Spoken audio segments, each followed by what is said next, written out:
Hey guys, I'm Joe with ECRM here at ECRM CBD Sessions in Cape Coral, Florida. And I'm here with Liz from BDS Analytics, who is one of the moderators of our roundtable discussions that we held. So thanks for joining us. Absolutely, thanks for having me, Joe. So your topic focused on the CBD consumer and what they were, what they were consuming, what they were buying, what segments they were interested in. So can you give an overview of what your roundtable participants were most interested in, what they were talking about? Yeah, absolutely. So we had two very, very lively discussions and sort of went in two different directions on the two different groups. But the overall takeaways, first of all, we had mostly brands in our session. And we had a good split between beverage brands and pet brands, and also some multi-spectrum brands who are covering a variety of mostly human-based consumption, whether it be beverages and then other CBD/THC products as well. One of the interesting things that we talked about was for the brands that are new to CBD but have existing general retail products, essentially what they are doing is identifying that their existing customer base is already a good fit for a CBD product. So for example, like if it's a functional beverage company, absolutely, that's kind of like a next step. That's a really great example. And in particular, we actually had a couple companies that are focused on the fitness consumer, which ties in really well to the health and wellness consumer in general. And what they're realizing is the functional beverages that they're already creating for this fitness consumer are a good fit and a good next step for the CBD products. We also had a company that creates energy bars and protein powders and products for, again, for that fitness consumer. And that came up again and again as a theme of really focusing on the health and wellness focused consumer as an immediate target market and as immediate sort of low-hanging fruit. Definitely,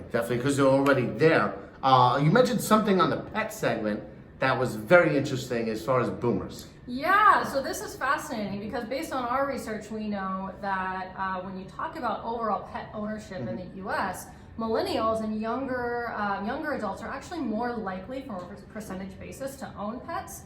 However, what we heard from the brands at the table is that their most likely customers were boomers and were older customers. So while there are more millennials owning pets, more boomers in their experience are actually coming in and asking for CBD products for their pets. I think that's it's interesting because maybe they're using CBD themselves and they're going to try it. Yes, that's exactly. So we talked about what's that path between, is it I'm going to consume CBD for myself first and then move to my pet? Or is it vice versa? Do I start with purchasing CBD products for my pet and then see the experiences and the results there and move over to consuming CBD myself personally? While it goes both ways, it seemed to be the consensus that the majority of their customers are consuming for themselves first and then being comfortable to give to their pets to really resolve the same sorts of issues and health and wellness challenges that they're having personally. So I think that's why we see a lot of these companies having both a pet product selection and also a human consumption product collection, because again, ultimately it's the same consumer. Now you mentioned, were there any companies there that were mostly focused on CBD beverages? That you mentioned that there were brands that had traditional beverages that were moving into the CBD. Do you have people going the other direction? Yeah, we did have a couple the other way. How are they trying to work that together? Yeah, so the companies that had a THC beverage first, or traditional cannabis beverage first, and then moving into the CBD space, what they were talking about is identifying this sort of periphery customer that's not quite ready to jump into full spectrum THC, or that's not looking for the psychoactive or psychosomatic benefits of THC and that high, but are what they call canna curious.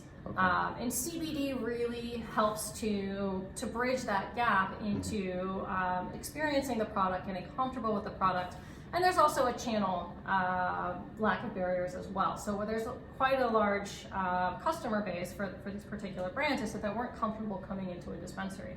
But if they could interact with their product in general retail, it sort of starts to break down those barriers and that sort of challenge for consumption.